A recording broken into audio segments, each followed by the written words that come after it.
काका नमस्कार. नमस्कार. नाव काय तुमचं? कृष्णात पंढरनाथ मुळी, गाव कुठलं? शाळगाव. बरं. तर ही आपली डॉक्टर प्रवीण बडे सरांची ही जे आर्स्टोन आणि आरोग्यम बेरी ही द्यायची अगोदर तुम्हाला काय त्रास होता? मुतखड्याचा त्रास होता. बरं.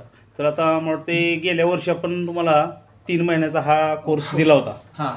तर कोर्स करायच्या अगोदर तुम्हाला काय त्रास व्हायचा? त्रास मग सारखंच की कंबाट दुखायचं, पायपात खडा राखायचा, काय व्हायचं. हां. 2 ऑपरेशन केली, आणखी दोन वेळा केली ते ऑपरेशन. 2 वेळा स्टोन काढली ती. बरं. मग आता ते म्हणजे पोटात दुखायचं, पाठीत पण मी दुखायचं. सगळं मागं ओढून धरायचं हो, कंबाट बिंबाट सगळं मागचं मणक्यामधून ओढून धरायचं. संडासला बसा येत नव्हतं मला खाली. अच्छा, म्हणजे संडासला बसलं तरी कळ यायची. ताण पडतो ना ह्याच्यावर, हां. मणक्यावर, त्यामुळं काहीच करता येत नव्हतं. बरं.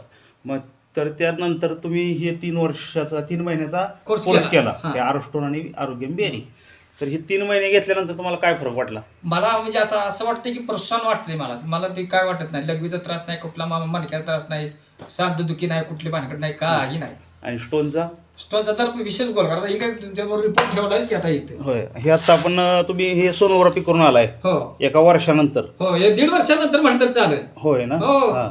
मग तरी त्याच्यामध्ये सुद्धा काही स्टोन बिन काय दाखवलेलं नाही? नाही दाखवला. बरं. तेवढं प्रोस्टेटचं जर बघा, तेवढं लगेच पिशवी थोडीशी नॉर्मली. अच्छा. हां. तेवढंच आहे, बाकीच काही नाही. त्यासाठी आता तुम्हाला हे आपण एका वर्षानंतर तुम्हाला फक्त हे आरोग्यम बेरी आता तुम्हाला देणार आहे आपण. चालेल ठीक आहे. तर म्हणजे हे औषध घेऊन तुम्ही समाधानी आहे? हो, समाधान एकदम समाधानी.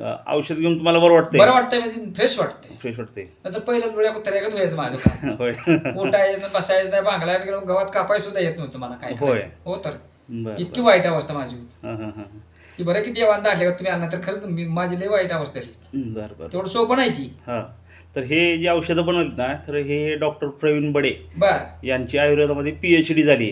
बर त्यांनी ही औषधं तयार केली. बनवलेत बनवली. आणि हे आम्ही तुमच्या अशा गरजू लोकांना ह्या औषधाचा फायदा व्हावा यासाठी घरोघरी जाऊन तपासणी करून ही औषधं तुमच्यापर्यंत पोच करतो. बरोबर, ठीक आहे, चांगलं आहे, 1 नंबर काम आहे. तर धन्यवाद, तुम्ही चांगली छान अशी मुलाखत दिल्याबद्दल.